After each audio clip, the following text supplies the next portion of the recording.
to wait a spell for the rest of your breakfast, Mickey. The movie stars come first.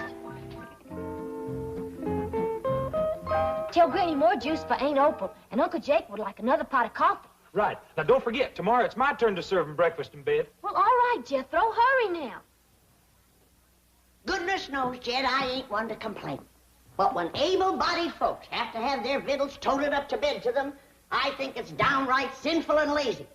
Especially when they bear the proud name of Clampett. Well, I reckon movie picture actors like Cousin Jake is used to living a different kind of life from us, Granny.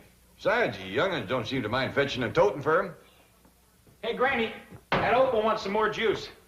Oh, and I'll need this pot of coffee from my uncle, the movie star. Jethro, you... My dingies, Jed. You'd think we were the poor relations instead of them two upstairs? Now, Granny, I don't hardly think it's fitting for you to be calling a big movie star like Cousin Jake poor relation. I ain't never seen him in a movie picture. Have you? Well, Granny, you and me don't go to a whole heap of pictures neither. Well, I've seen enough to know who stars and who ain't. That's more than he does. What do you mean? Well, I got to asking him questions last night. He don't even know Hoot Gibson. Go on. Everybody knows who Gibson. He don't. He don't know Dustin Farner, Ken Maynard. He don't even know Jack Hoxie. He was a green in you. Why, them is the hardest riding, straightest shooting, moving picture stars ain't. Of course. But do you know who your cousin Jake wants to put in a movie picture? Who? Some fella by the name of Marlon Brando. I kind of admire that in Cousin Jake. Ain't everybody take a chance on a new fella nobody ever heard of. Good for you, Cousin Jake. How long do you think you're going to get away with this movie star masquerade? It won't be a masquerade once I make a picture with Marlon Brando. I'll be a star. You've never made a picture with anybody. What makes you think you can get Brando? With this mansion and Cousin Jed's money, I can do anything. Hon, it's Hollywood psychology. When you look like you don't need a job, everybody wants you. In your case, it'll be the police. Baby, I am not doing anything illegal. I am merely accepting the hospitality of my cousin, Jed Clampett. You're also spending his money, and you're not even sure that he is your cousin. Neither is he, which makes it all work out very nicely. How do you know he's your cousin? 'Cause he says so. And the word of a Clampett is good enough for me. His being a Clampett don't make him your cousin. No, but his saying so does. How come? 'Cause he's a Clampett. And the word of a Clampett is good enough for me.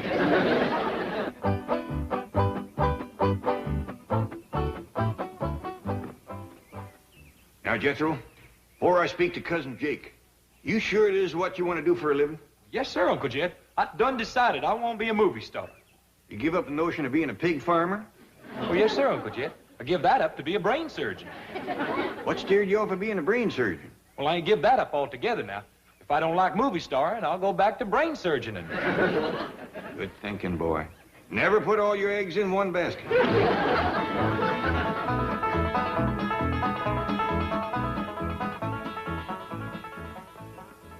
Excuse me, Cousin Jake. I hate to bother you. I know you're powerful busy being a movie star and learning your parts and all, but if you could spare me a minute, I'd like to ask you a favor. Quite all right, Cousin Jed. What can I do for you? Well, I know you're figuring on making a picture with this feller, Brando. Marlon Brando, yes. Yeah, that's a feller. Well, now, Jethro here has got a right powerful hankering to be a movie star. And I figured, since you're using an actor nobody ever heard of, couldn't you just as well use Jethro? Use Jethro instead of Marlon Brando? I'll make it up to you any way I can. Of course, I ain't got much to offer except money. But you're welcome to that.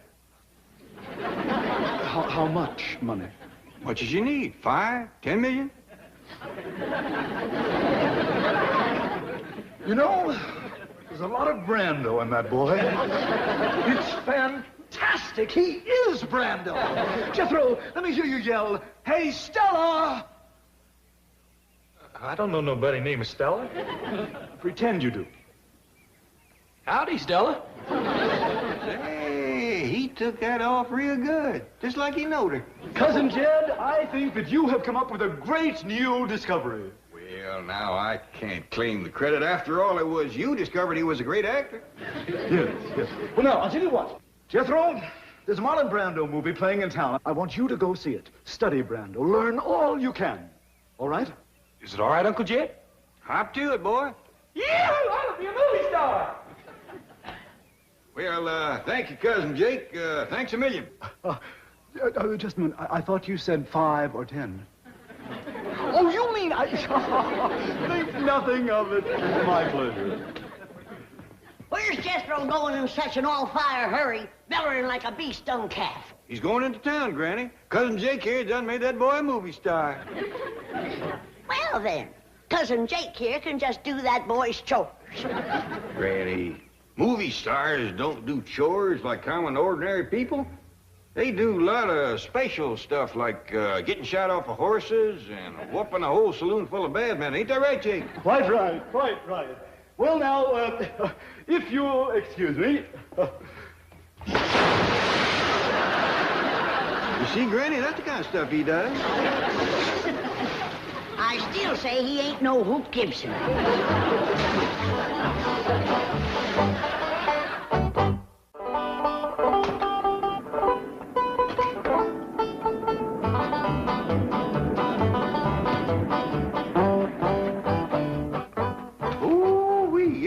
Pretty automobile. Well, now that you're going to be an important movie producer, you deserve the best. You mean this is for me? With my compliments. Oh, you hadn't ought to done that. I ain't no movie producer. Oh, you certainly are. You're financing my picture, and that makes us partners. You own 20... I am cutting you in for 10% of the profits. Oh, that sure is nice of you. Jake, I've been looking all up. Whose car? His. Your husband just bought it for me. With what? With the profits from our picture. Yes, ma'am. He's going to star my nephew, Jethro Bodine. Who? Well, among others, dear, among others. I'm also trying to get Rock Hudson, Doris Day, Cary Grant, Liz Taylor. That's a dandy idea. Give a lot of new folks a chance. Oh, Granny says Jethro's gonna be a movie star. Well, I want to be a movie star, too. Well, right here's a fella can do it. Was him discovered Jethro. How about it, Uncle Jake? Can I be a movie star like Jethro? Like Jethro? Yes. It's entirely possible, my dear. With that figure... I figure that with right clothes and makeup, you could be sensational. Opal, take Cousin Jed's daughter into town in Cousin Jed's, new car and, get her glamorized. At Cousin Jed's expense? Darling, he's producing the picture. Now run along, girls. Spend all the money you need, ma'am. Turn her into a first-class movie star, a regular Lillian Gish. Bye, Paul. Thank you, Uncle Jake. Glad to do it. Well, I sure am beholden to you, cousin. My pleasure, cousin. Where's Eddie been? She just got the floor half scrubbed and she run out. She won't be back for a spell, Granny. Cousin Jake here done made that girl a movie star, too. Well, then Cousin Jake can just doggone finish the floor. Granny, like I tried to explain to you, movie stars just don't do ordinary labor. That's right, that's right. Thank you. Well, I'll see you later.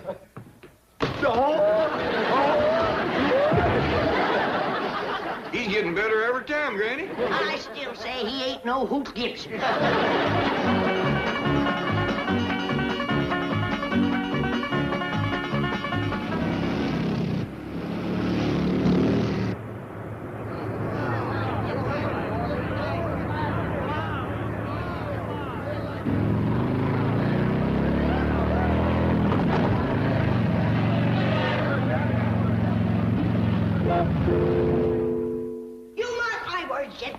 You're gonna rue the day you let them two Hollywood slickers move into your house.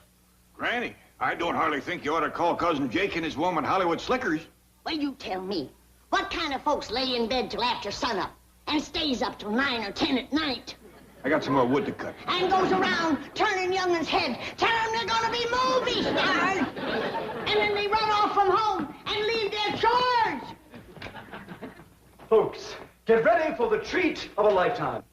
I would like to present Hollywood's newest and most glamorous star, that queen of the silver screen, that dazzling beauty, Miss Venus Adore.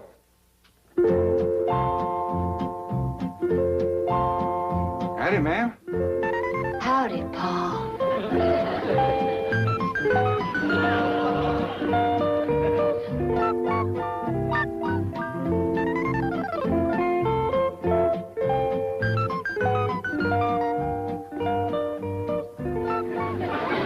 Holy jumping toad gizzards! It's Ellie Mae!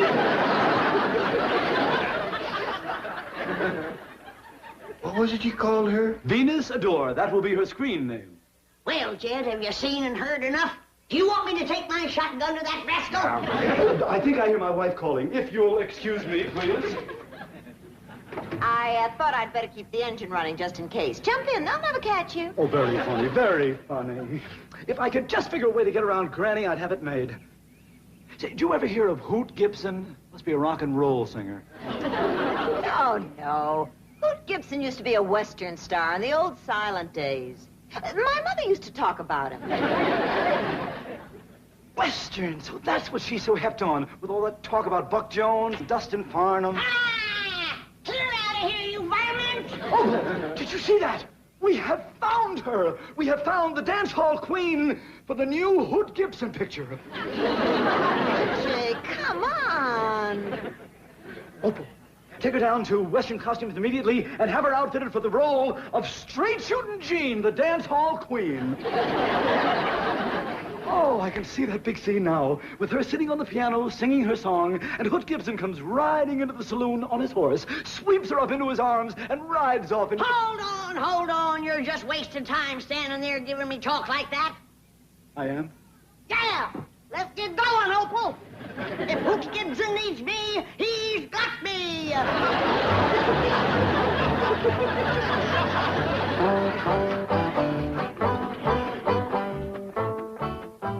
Don't you like me as a movie star, Irene, Paul?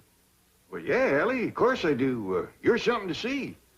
I bet you're going to be a bigger movie star than Pearl White. Of course, you're going to look a lot better when you get your hair fixed. Oh, it is fixed. Hey, you don't say. Husband Jed, I think you better come out here. Some crazy kid is racing up down your driveway on a motorcycle. Look out! That there was Jethro. Oh, boy. Jethro, listen, you can't ride those things in the house.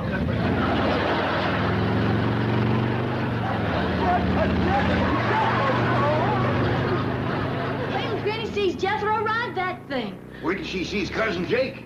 Even Hoot Gibson don't do trick riding no better than that.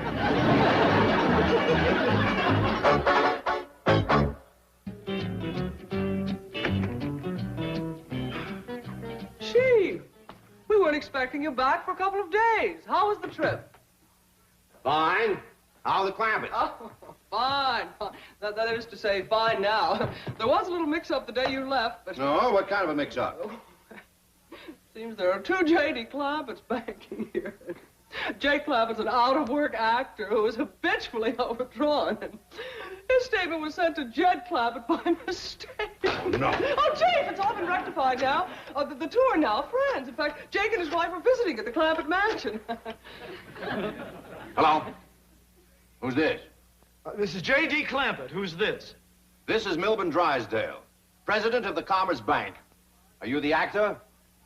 Yes, but I already have the financing for my new picture. My cousin, Jed Clampett, is putting up the whole $10 million.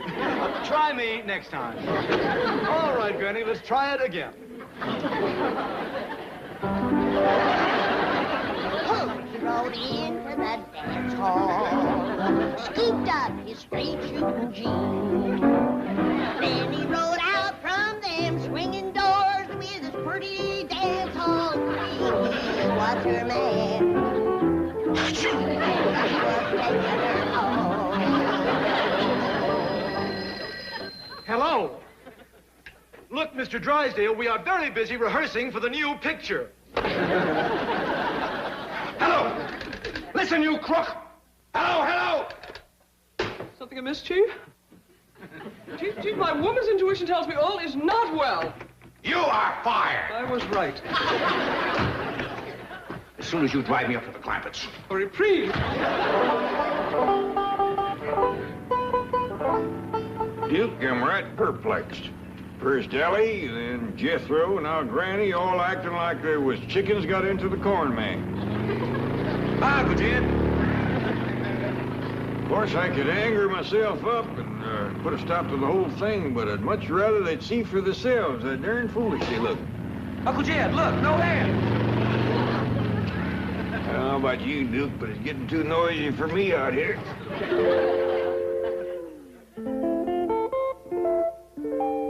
Now, I'm going to show you the Stanislavski method of acting. Make your mind a complete blank, and we'll start from there. Excellent, excellent. Now, become a tree. Tree? Yes, think tree, tree, tree. You're green, and you're leafy, and you have branches like this.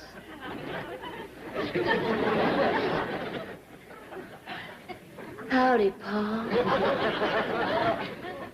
Howdy, Duke. Come on, Duke. I don't hardly know her myself.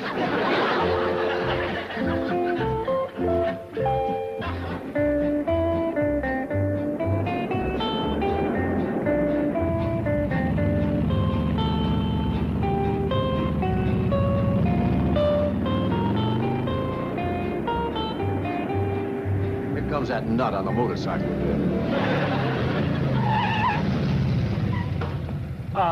Hey, Stella, what do you say, baby? You want to drag me in that heap? See here, you young hoodlum. Jethro, get off that thing. I got split. I see you, Stella. That was Jethro? I'm afraid it was. Mr. Clampett, I want to talk to you. Let's go inside. Things is worse in there than they is out here. Well, why don't you both get in? You can talk while I drive. That's a dandy idea. Come on, Duke.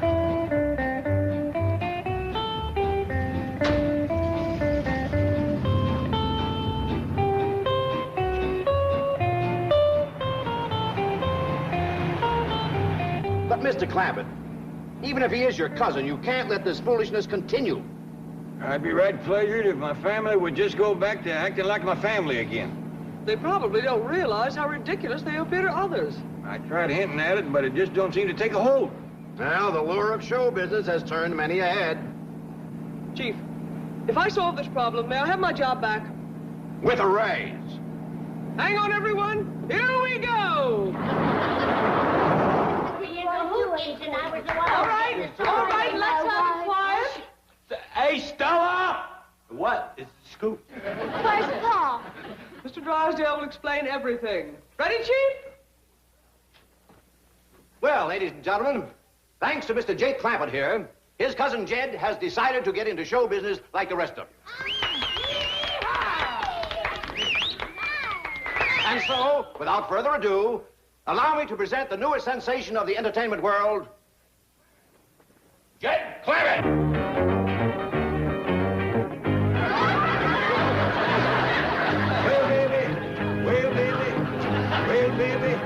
Well, baby, oh, baby, oh, well, baby, yeah, baby, yeah, baby, well, baby, oh, yeah, oh, yeah, oh, yeah. I declare, Ellie, the Paul's acting like a darn fool. Sure does look funny. Oh, baby, yeah, baby, And he's making a noise like a stepped-on frog. yeah, baby, yeah, baby. I reckon the men folks in this family just ain't got good sense. I wouldn't talk so much if I was you two. You look pretty darn foolish yourself. Well, so do you. You know something? I guess we all look darn foolish. Folks, the next number is a special for my cousin Jake here, because it was him made me what I am right now. Well, baby, well, baby, well, baby, well, baby, oh, baby, oh, baby, well, baby, yeah, baby, yeah, baby, oh, yeah, oh, yeah, oh, yeah, oh, well, baby,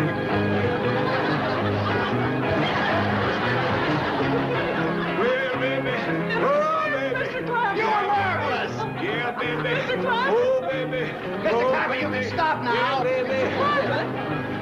Oh, no. Now he's hooked on show business. Oh, baby. Yeah, baby. Mr. Clampett! Oh, baby.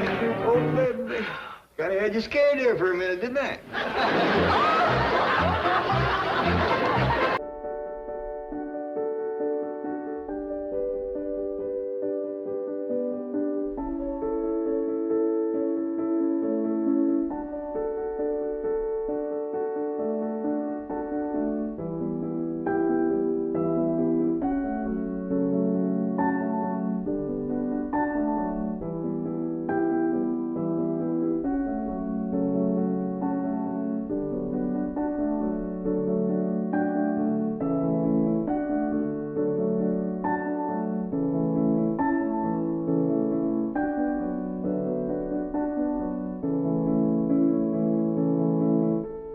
Can you stuff a turkey good, Billy boy, Billy boy? Can you stuff a turkey good for Thanksgiving? She can stuff a turkey good like a turkey stuffer should, but she's a young thing and cannot leave her mother. Can she roast a turkey brown?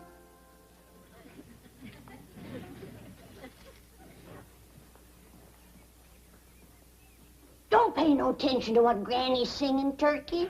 Where'd you go? Here, Turkey, Turkey. Here, Turkey, Turkey. Don't be scared. Granny don't mean no harm. See, I brought you some nice stuffing. I mean bread. Is she fixing gravy too, Billy boy, fixing giblet gravy too for Thanksgiving? Yes, she's fixing gravy too, like her mama used to do. She's a young thing and cannot leave her mother. Can she bake a pumpkin pie, Billy? Hold on, Ellie. Oh, morning, Pa. What you got there? Oh, this here's a raccoon named Elmer. Ellie Mae. Yes, sir, Pa. I know that's a raccoon named Elmer. What you got in the sack? What sack? Sack you toting? Sack I'm toting? Yeah, the sack that turkey just stuck his head out of. Don't just stay out of sight. Hey, come here. Yes, sir, Pa.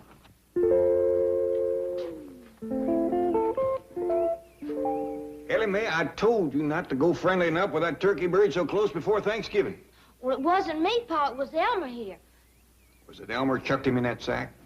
Well, he didn't do it alone. I kind of helped him. Kind of helped him take him out and put him back in his pen. Mr. Drysdale gave us that bird for a meal, not a pen. He's awful smart, Pa, and friendly, too. Well, I learned him to shake hands. Well, Ellie, he ain't likely to be going into politics. I'll just take him out of the sack, and he can shake hands with you. I don't want to shake his hand. What's going to happen to him is bad enough without him thinking a friend done it to him. Put him back and leave him be. Yes, sir, Pa. Come on, Elmer. Let's put poor old Herman back in the pen. Herman. I declare, Duke, if Mr. Drysdale give us a string of weenies, that girl make pets out of them. Jed, can I borrow that old hound dog for a minute? Well, sure, Granny. What for? The turkey got away, and I want old Duke to sniff out his trail. Oh, you don't need old Duke, Granny. Yes, I do, Jed. My nose ain't what it used to be. It was Ellie let Herman out. The turkey. Herman? Don't tell me she's making a pet out of our Thanksgiving victuals, is she? No, she's putting him back. Well, that's better. It's been a whole year since the Drysdale sat down at the table with us. And we got to put on the dog. Don't worry, Duke. When folks says they're putting on a dog, it just means they're doing things fancy. Yeah, Duke. Like dressing up in your Sunday go-to-meeting best and having victuals in the fancy eating room. That reminds me, I told Jethro to put the company chairs around the fancy eating table. Let's go and see how he's doing. Didn't aim to scare you, Duke. Come on now. Get them worry wrinkles out of your head. Us old folks has got to stick together.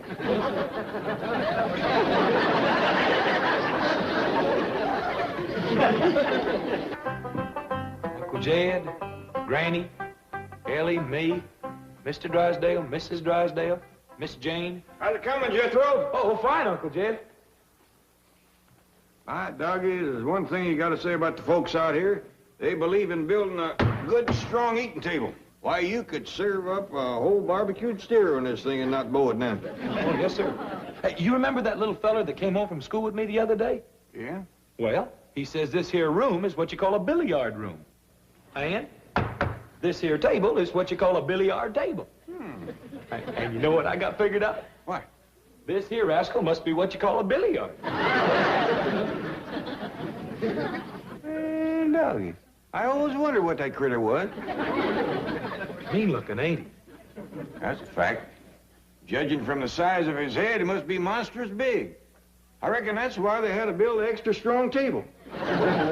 You reckon we could shoot one of these sometime? They live around here in Beverly Hills? I reckon so. This little feller says his pa shoots billiards a couple nights a week. One of a night, do they? Yes, sir. I ain't so sure I'd want to run into him in the dark. Awful ugly, huh? Well, maybe that's one good thing about catching us a billiard. I don't reckon even Elliot'd want to make a pet out of him. Well, Granny, I'm ready for that gobbler. Oh, praise be. If we leave him around Ellie much longer, he'll be wanting dessert and coffee with his meals. All right now, Herman. You ain't gonna let him scare you no more. Is it a deal? Attaboy. Now, you do your best to make friends with everybody. Hallie Mae, would you do me a favor? Well, sure, Paul. Would you, shinny up that walnut tree out back there and pick me a nice big sack of nuts? I sure will, Paul, and you can visit with Herman. Yeah. Hmm? Well, now, Herman, Mr. Gobbler, I reckon the quicker we get this over with, the better. Oh, I'm sorry. I don't usually refuse a hand offered in friendship, but in this case, I just got a feeling it wouldn't be lasting.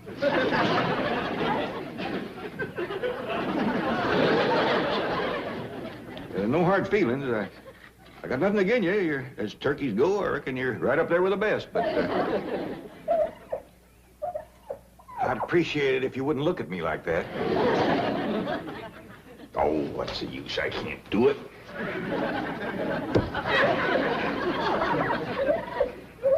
Reckon we just gotta shoot us one of them billiards for Thanksgiving.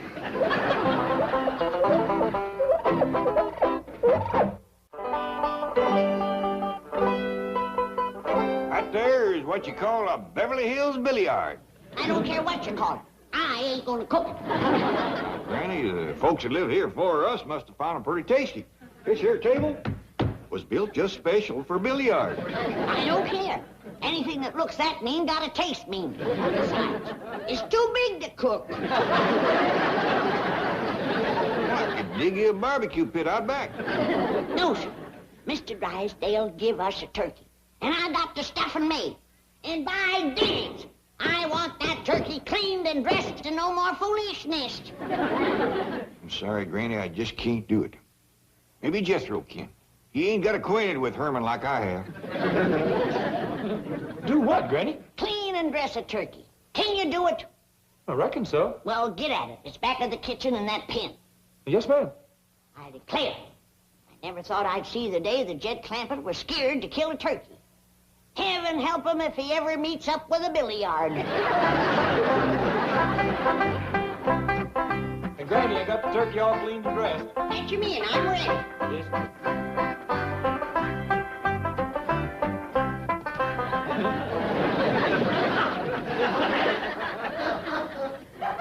Put him in the pan. What in tarnation? Do you call that dressing a turkey? Well, I did the best I could. I didn't have no clothes that'd fit him. I borrowed them clothes from a little fella down the street. I think he's kind of cute myself. So does he. He even shook my hand. Well, howdy there, Miss Jane. Greetings, Mr. Clampett. I wonder if I might borrow one of Granny's ancient outdoor cooking pots. Oh, you bet you can. But ain't you taking Thanksgiving victuals with us? Oh, yes, indeed. I merely wanted to borrow the venerable vessel as a photographic prop. You see, Mr. and Mrs. Drysdale are posing as Governor and Mrs. Bradford in a recreation of the first Thanksgiving some 342 years ago, when the Algonquins Squanto and Massasoit befriended the beleaguered Pilgrims and so made it possible to perpetuate the Plymouth colony and bring into being what is now one of the most important holidays in the American calendar. What was it you wanted again? Hot. Oh, yeah. I'll fetch you right out.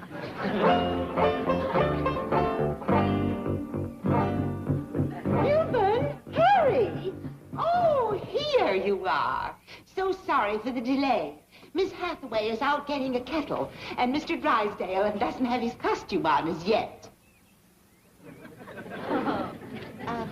Pale-faced squaw, descendant of Pilgrims. Red brother bring turkey for feast.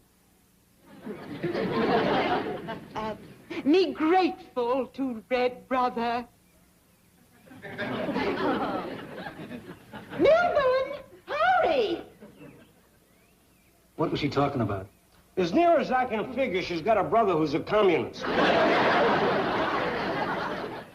What nation you from? You from Mohican? Kennebec? Algonquin? Where are you from? Central Casting.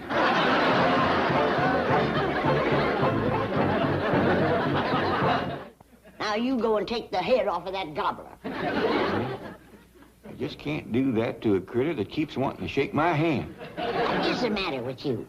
Why, back home you used to bring home a great big gobbler every Thanksgiving. Yeah, but they was wild turkeys that a hunted and shot out in the woods. They had a sporting chance. Well, then you take iron out and turn it loose in the woods and hunt it. Dang it, I think you got an ID there. I hope so. When the Drysdale come to eat, they want to see that bird sitting on the table, not at it. Oh, sorry to keep noble chiefs waiting. Husband not in costume yet. If Indian thirsty, pale-faced squaw, be happy, bring refreshment. Crazy, I'll have a beer. Make mine a dry martini. Indian want fire water? Very dry. 10 fire water to 1 vermouth. Hey,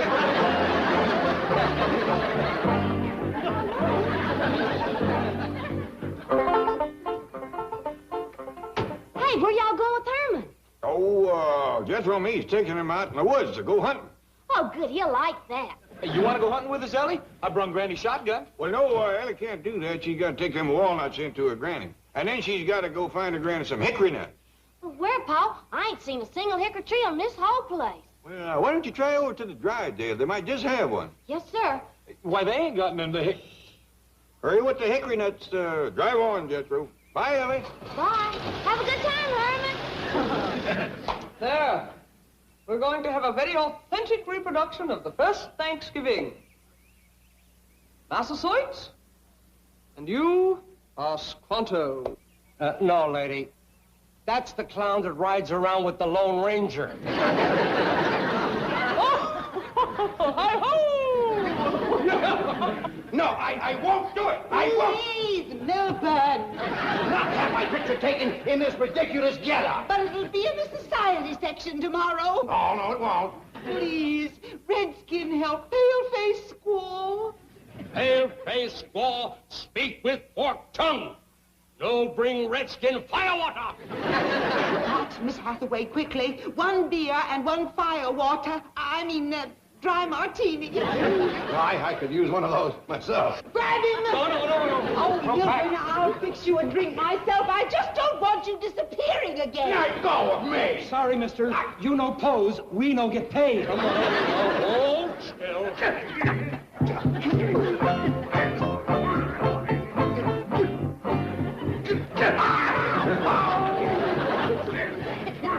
She's a young thing.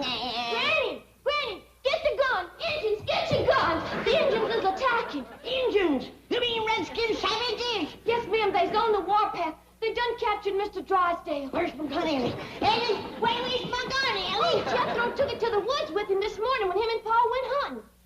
Just like my granny always said. Them redskins wait until the men folks disappear with the guns, and then they attack. What do we do, Granny? We'll fight them tooth and nail. We'll sell our scalps dear. Come on, child, but protect your hair.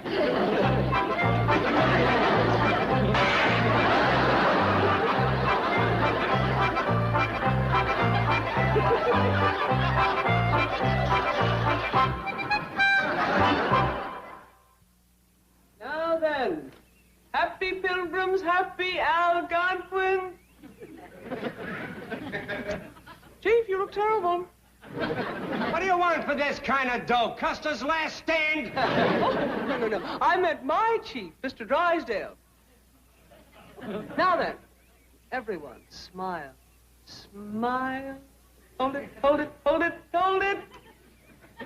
Excellent. Goodbye, all. Wait, Milburn. The next is the most important picture of all, where the Indians give us the turkey. Oh, Margaret. I shall reload the camera while you get the bird. Where is the turkey?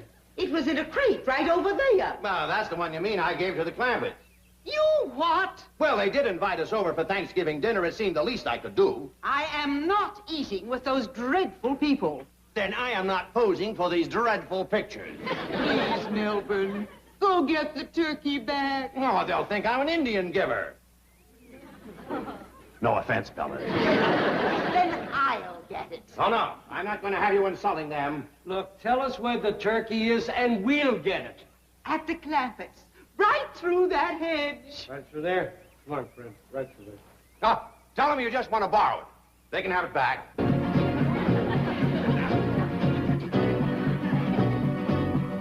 There's two of them coming through the hedge. They ain't toting guns. We'll hide and ambush them. Remember now, don't let them grab your hair.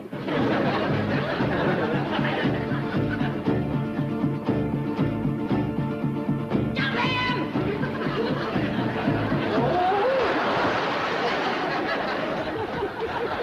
Where'd everybody go? Come on, let's fight! Let's fight! Well, I reckon we gotta go in and face Granny. She's gonna be powerful mad. Yeah, but Ellie's gonna be powerful happy. With Herman, that's two happies to one mad. I'm kind of happy myself. So am I, Jethro. Well, let's get him around the back. You fetch the gun. Come on, Herman. Outside of a politician, I ain't never seen any critter so all-fired anxious to shake a man's hand.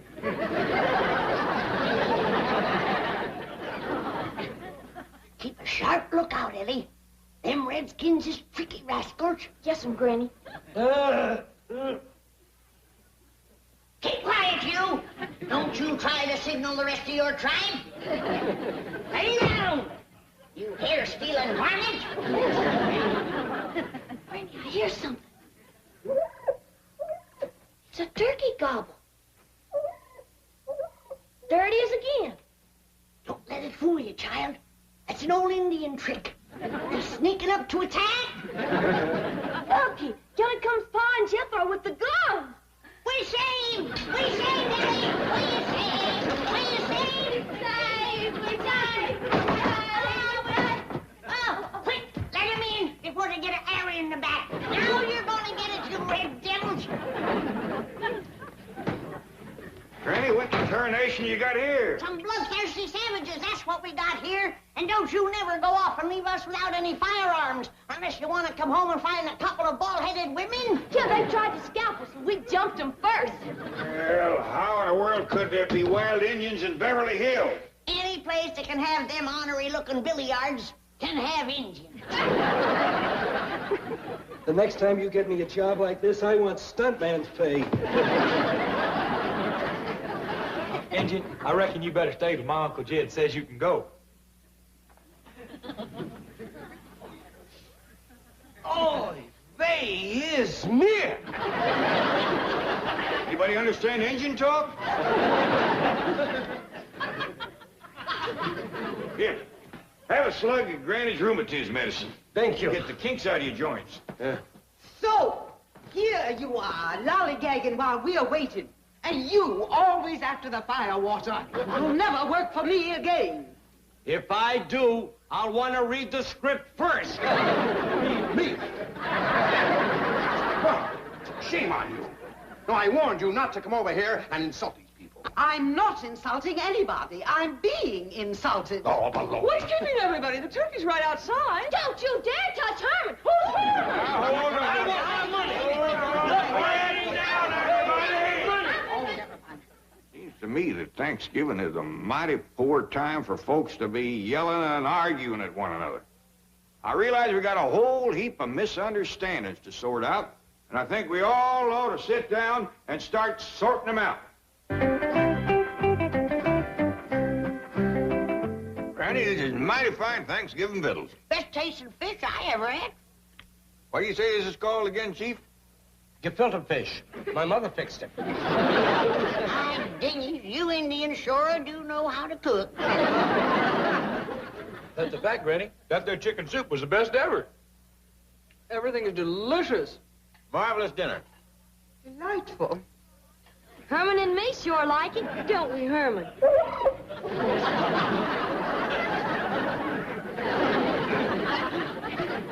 By the way, Mr. Clampett, you know you're eating on a billiard table? Yes, sir, I do. And next year, we gonna have us one of them rascals for Thanksgiving. I still say I ain't gonna cook it.